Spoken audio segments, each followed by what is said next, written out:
Welcome everyone to another Gloomhaven video. This will be tutorial episode number 2.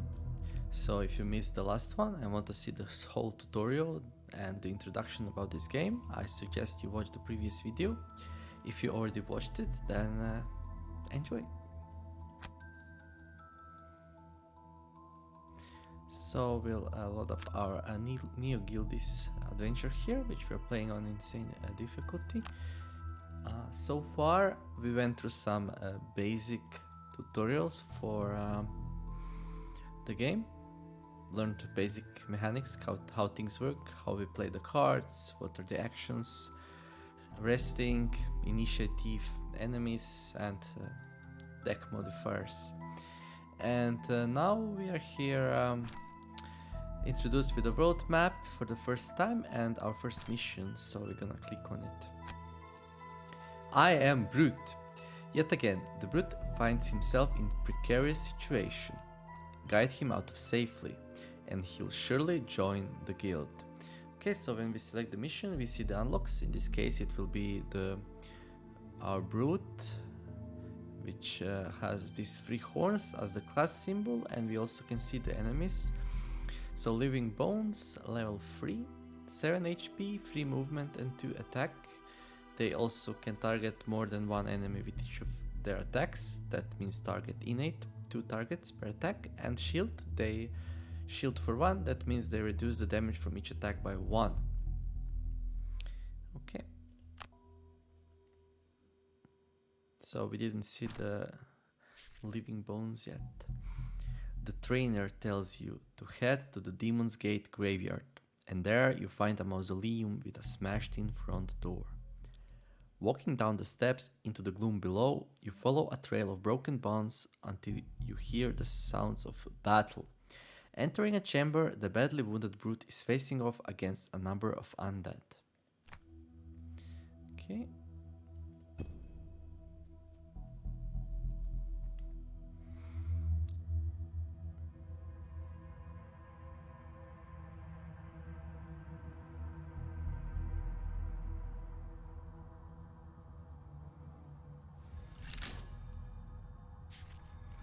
Let's begin looking more closely at what each individual character can do. In this scenario, Brute has 2 level 1 living bones elites to deal with, which means their stats will be greater than their level 0 counterparts. Monster stats are combined with a base ability card drawn for the monster's class turn, resulting in the cards you see when the monster cards for the round are revealed. So, expect them to move a bit further and attack a bit harder, especially as they are elites. Now, note how they both have an innate shield 1 effect indicated by the shield icon. Each point of shield prevents 1 damage from incoming attacks. However, an amount of shield can be ignored if targeted with an attack with a pierce. I have it on a good authority that these living bones are going to attack more than once this turn. You are low on cards and won't be able to afford to burn any cards, so surviving here will require some shielding of your own. By the way, while these enemy shields are an innate persistent effect, normally active bonuses granting abilities such as shield are accompanied by a round or persistent infinity duration icon. Your objectives are: kill a living bones using an attack with pierce, apply some shield of your own, use your minor healing potion that should help you survive the round. Okay, so we have 3 attacks here. Only one of them has pierce, that's trample. Pierce X attack effects allow up to X points of target shield bonus to be ignored for the attack. So we can ignore up to 2 shields. They have 1 shield, so we're gonna ignore everything. So we're gonna choose this one. Also, they told us to shield. This card has shield on the bottom half, which is good. We're gonna use top of this one and bottom of this one. And we're gonna click here on this 15 to get initiative of 15. Our deck is full of zeros, and let's see, their deck is standard for enemies. Missing some -1s, I think, but yeah, has everything in it basically. Okay, we're gonna end the selection. It's important here we go first so we can shield before they actually attack us. Okay, so they're gonna move for 4, attack for 2, and they're gonna target 1 enemy with all attacks. So they have multiple attacks, they have target 3 actually, since they're in elites, so they can target 3 enemies at once. And if they drew this particular card, then instead of attacking 3 enemies, each one of them once, they're gonna attack 1 enemy 3 times. So that's what's going to happen here. Okay, let's continue. Let's apply that shield. This icon here means it lasts until the end of the round, so it will last through my turn and the turn of all the enemies here.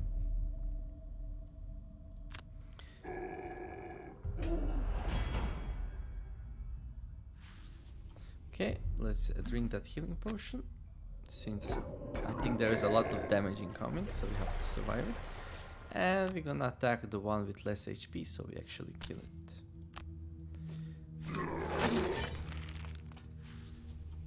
And that's going to be our turn here.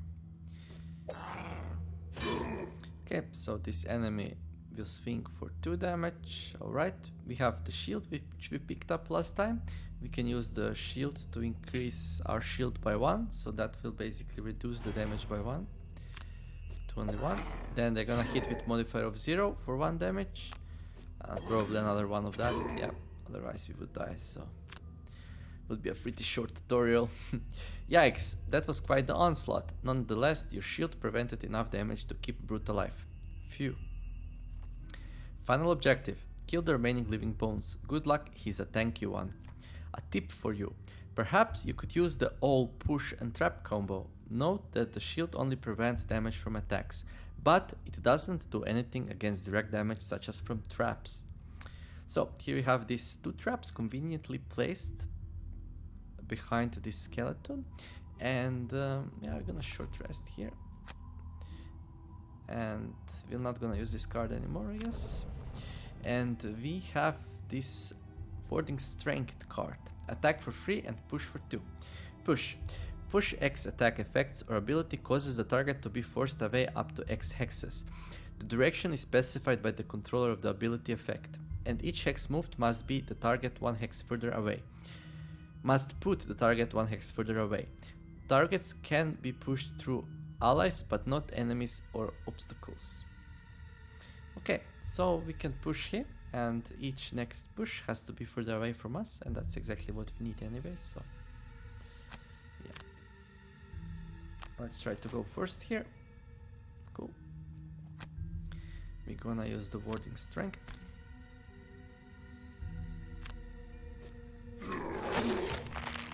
And then we'll be able to use the push.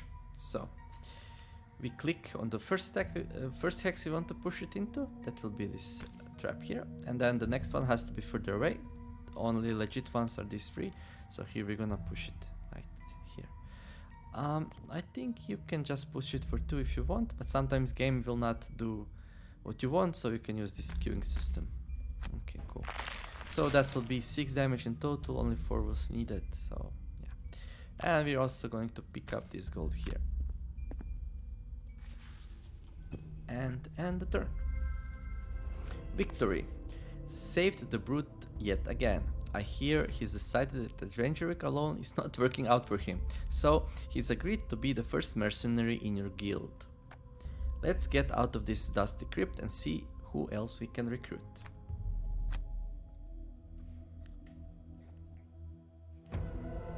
Quest complete, we unlock the Brute class. The Brute sure can soak up damage well, but he's not the most mobile.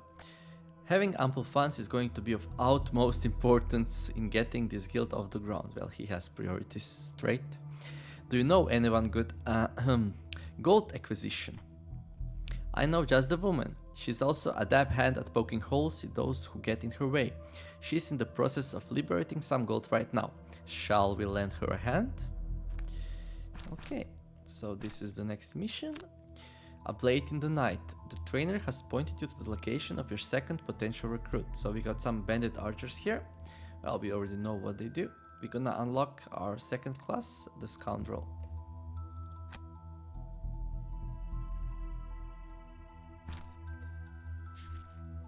The trainer points you in the direction of a ruined crypt on the outskirts of a town. Dead bandits litter the area, many with knives still embedded in their corpses. It's clear they didn't see their attacker coming.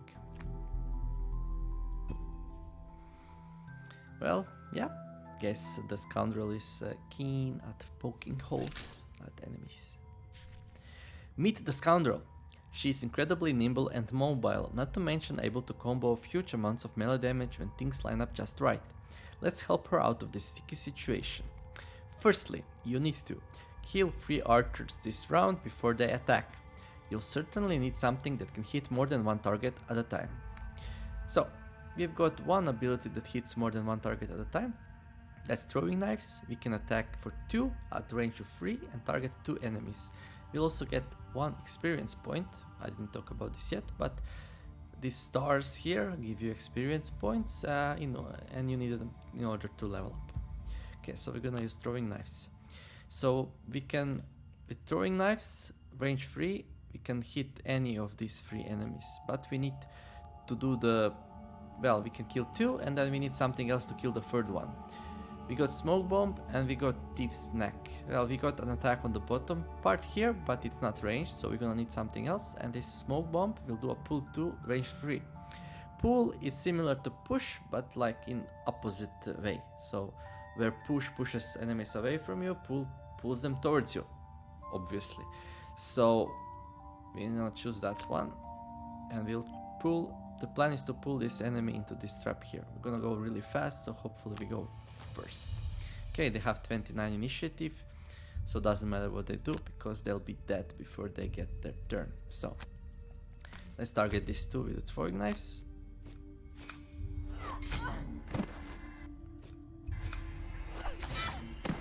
And let's pull this enemy towards us into this trap here.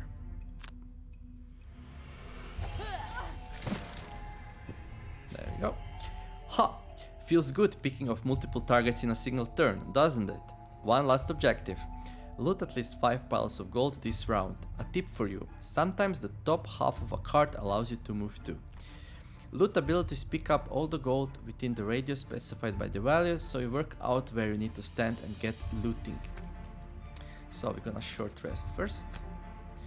Okay, we lose a swift bow. Alright. So we are looking for loot abilities. There is one here. Wait. Oh, there it is. Loot 2. So this means that we'll loot everything in range of 2 from us. This sounds like the best one for this job. And then we also want to stand somewhere where we are in range of 5 gold. This ability is on the bottom half, so we need something on the top half which lets us move. They hinted at us, and we have this one ability which does exactly that. So here we're gonna use quick hands to move into position. So we want to be in range of 2 of at least 5 tiles. If we stand here, we'll be in range of 1, 2, 3, 4, 5, 6. If we stand here, also 6. And if we stand here, also 6. These 5 and this one here. But somehow I like this one the best, like OCD and stuff. So we're gonna stand there. And then we're gonna skip attacking and loot. I don't think it's possible to pick up all the 7, by the way. At least I didn't figure it out. Victory. Nice. Let me just take care of that gold for you.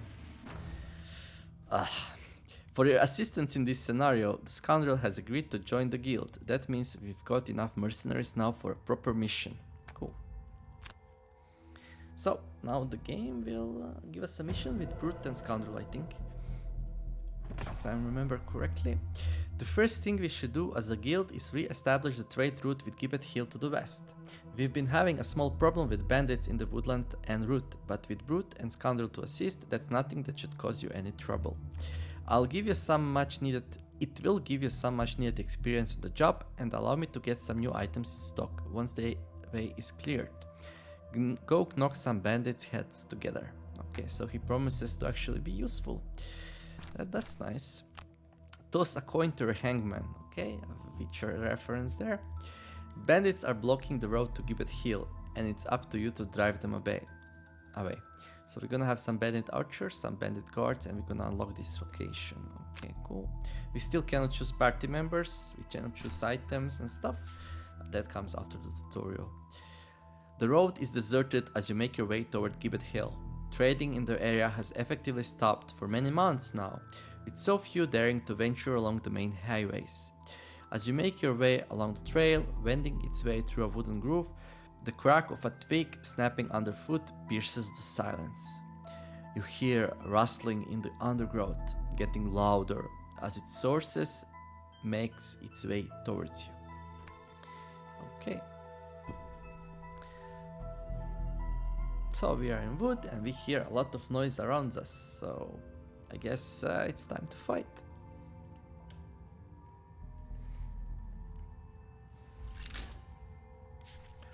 Right, this is your first proper fight. Looks like 2 clearings with a couple of bandits each. Just remember what I've taught you and don't enter the second clearing until you're ready. You can change your character starting positions this time by clicking the white hexes, so choose a formation that suits you before starting your first turn. By the way, if you're struggling to make out objects and enemies in the undergrowth, you can press tab to highlight them. You can also see the turn order of monsters of the same class this way. They will all get the same initiative from the card drawn for their class, but the actual order per monster on the class turn is determined by their ID numbers. Lower numbers act first. Okay, so we press tab here. This is an obstacle, this is a trap, this is Bandit Archer number 3, and this is Bandit Archer number 5. 3 goes before 5. They will have the same initiative. Okay, let's move our characters a bit closer. Like that. Okay. I'll just go over abilities real fast so we can pause and read what they do. So we got Flanking Strike, Backstab, Throwing Knives, Smoke Bomb, Thief Snack, Special Mixture, Swift Bow, Venom Shiv, and Quick Hands. So we want to choose something which gives us a lot of movement so we can get close and personal and attack our enemies. So let's see, and something with good initiative. Well, initiative 6 with a move of 6 would be nice. 1, 2, 3, 4, 5, 6. So we can reach any of these two. 1, 2, 3, 4, 5, 6. Okay, that's cool. And let's take an ability which well, we will use to move here. So let's take an attack up there. We can take a ranged attack that gives us the most flexibility in this situation. Well, this one is a bit stronger. But yeah, let's attack both of them. In case the brute cannot finish this one, then the scoundrel can help. Okay, our brute. Provoking Roar, Shield Bash, Spare Dagger, Skewer, Leaping Cleave, Overwhelming Assault, Sweeping Blow, Trample, Balanced Measure, and Grab and Go. Some abilities will not be totally clear what they do because we still didn't learn about all the things, but I will go over all the cards when I choose them for our first proper mission, so things will become more clear there. So now for the brute, we're gonna use our reliable Provoking Roar. It goes really fast, it disarms the enemy, and that's really good so they don't attack us. And we need something with at least 3 movement to get close to it. We could do 4, I guess. We could move 3 and push it into the trap, but then we cannot attack it. We can just move 3 with a jump. Well, let's go with move 4 so we are closer to the door for later on. Okay, and closer to the other enemy. Okay, so they go with initiative of 14. As planned, we go before them. Okay, we're gonna move for 6 as planned. We're gonna move over here. There is no attack of opportunities in this game, so you can move freely on your turn. Okay. We're gonna attack both of them with our throwing knives. Well, actually, this one will get disadvantage. It will probably be better to stand here, but doesn't matter now. It's very easy tutorial mission, so you shouldn't be too concerned about that. Okay, this one's almost dead, actually. Gonna end the turn here. Now we're gonna move for here. Now, if we somehow miss this attack, because we draw a ×0, it will still do a disarm. So that's basically our plan. This disarm will heal us for any damage this archer would do proactively. So that's cool. Okay, now it's going to be the bandit archer's turn. First thing he did well, she, move out of the way from us, so it's not in melee range anymore. So that way it doesn't get disadvantage. Enemies, if they have a move and if they can move away from the character, they will certainly try to do so, so they get the best damage out of their attack. Also, they will never move into a trap this way. They will always rather do disadvantage than go into a trap. Pretty sure about that. Okay, so it's our turn again.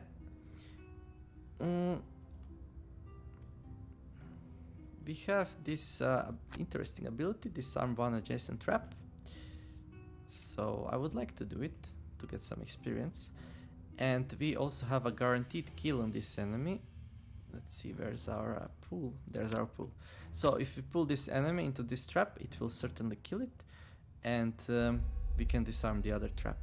So top here and bottom here. And then this leaves our brute to do whatever it wants.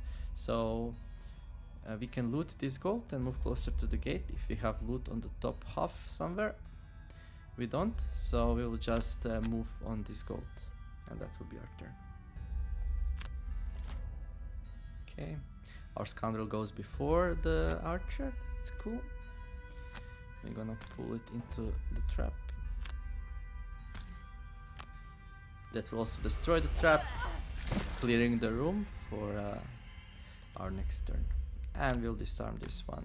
It's not too important, but it's nice. There you go.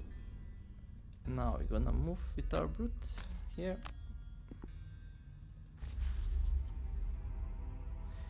Default move will never burn a card, even if the card would be burnt otherwise by the ability. So when there's no enemies, I usually just use default move if it's enough, just so I don't mess up by playing too fast. Okay, now I would like to pick up all the gold and then enter the next room. I believe, let's see. Well, I don't think we have the ability I want, but 1 second. I'm looking for the ability which lets us to loot while moving through. Okay, so this ability, move to, loot every hex you enter with this action. So I'm gonna enter these 2 hexes and loot both of them. And then I'm going to leave the fast actions here and just use one of the, well, you could do that also. To move some more on top of the next pile, yeah, that will be fine. Okay, and then with the brute, we just want to get next to the door. Move free, move free. Well, we still have a move free, so that's alright. Okay, so move 2. Loot every hex you enter with this action. So we're gonna loot both of these hexes.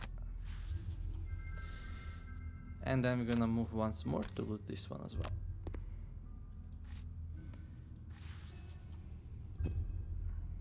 And then we're gonna get next to the door with the brute, and now we are ready to enter the next room. Before you enter the next room, it is usually a good idea to stand next to the door with all of your characters, that you have at least some cards ready for the next turn. I have 4 cards on my brute, and I have 3 cards on the scoundrel. I could long rest now, but we would lose, we would basically waste 2 turns or something, so I'm not gonna do it yet. So I'm going to go far with my scoundrel and fast, and attack something if I can. Let's say attack 3 poison sounds like a good plan. Okay, well, this one will not work because I'm going first with the scoundrel, so I'm not going to be, enemy will not be adjacent to any of my allies, so probably attack 3 poison is better one. I just hope there's an enemy in range of 5 so I can actually do it. And with the brute I'm going to go fast as well, because once the scoundrel opens the door, if I go slow with the brute, I might get in a situation where they go before me and I want to go first. And let's see, we can choose move 3, and with the boots that's move 5. And I'll also be able to jump if there are any traps in front of the door, which is quite possible. And yeah, let's see what happens here. Okay, we're gonna move.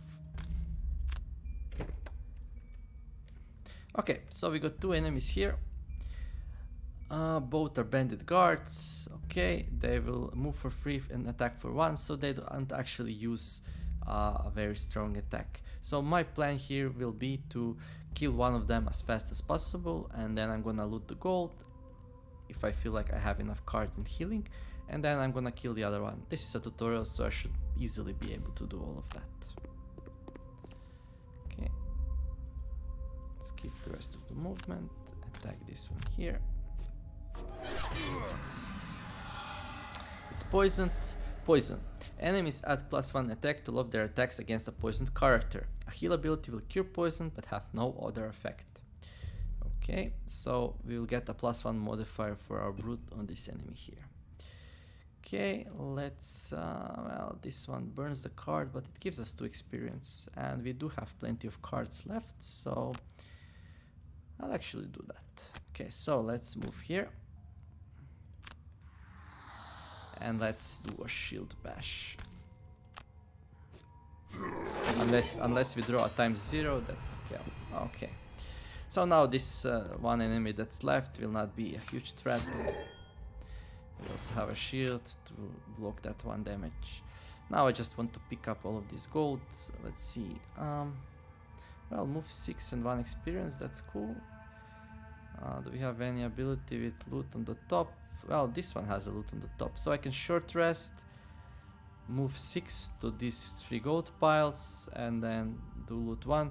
Usually, if you're conserving cards, it would be better to use these 2 before you rest, but in these circumstances, I'll just do a short rest. If I would lose this one, and I would, now I don't want to lose it because I want to pick up the gold fast, so this doesn't take forever. I'll take 1 damage to myself and redraw the card, so finally we see how that works. And now we're gonna burn this one. So if you want to save the first one you draw, it's like something you just don't wanna burn, then you do a redraw, but you can only do it once. Okay, I'm gonna burn this one. Okay, gonna use this to loot, and let's see where's our 6 movement and 1 experience. It's here. Let's go 45. Okay, and then here we'll do a short rest also. Well, there's a loot 2. Loot 2 would be nice to pick up a lot of stuff, so let's also redraw and burn this one. Okay, let's stand here with the Scoundrel and do a loot 2. There we go, loot 2. And let's see. Well, we can actually heal. Let's go slow. If they hit us, we can heal afterwards.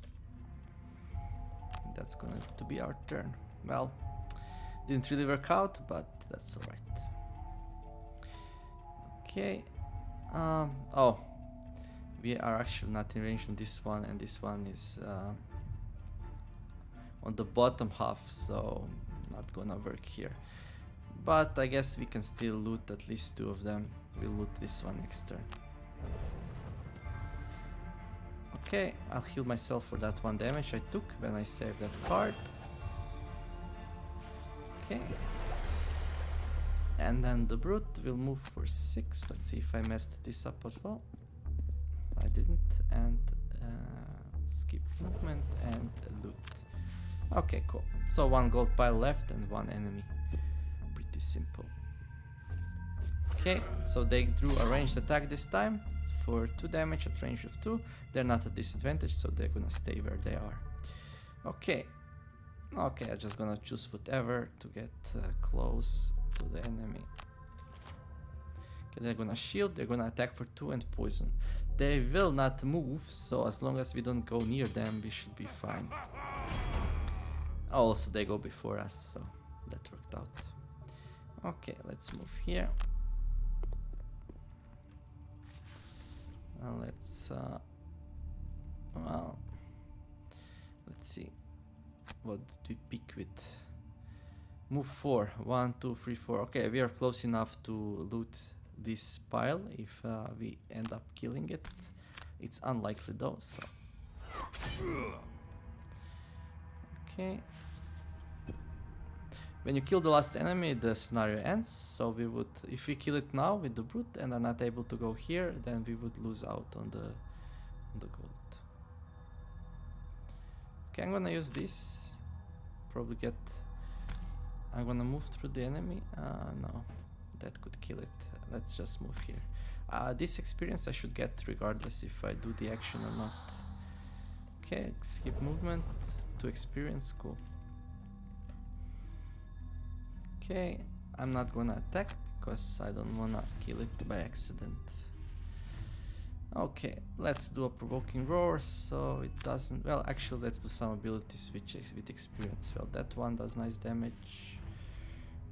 Let's see, this one damage on the bottom is also nice, but no experience, so let's no. That. And the rogue, we need at least 3 movement. Well, 6 will do. Also 5 will do, and this will be a whole bunch of damage. So let's do those combinations.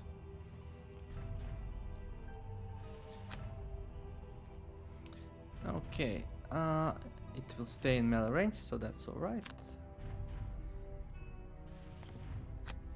We're gonna move next to it. So this ability should give us +2 attack because it's adjacent to one of our allies, and +2 attack more because it's not adjacent to any of its allies. So it should be like 7 damage, yeah. Well, and times 2, well that's 14, you don't see that every day.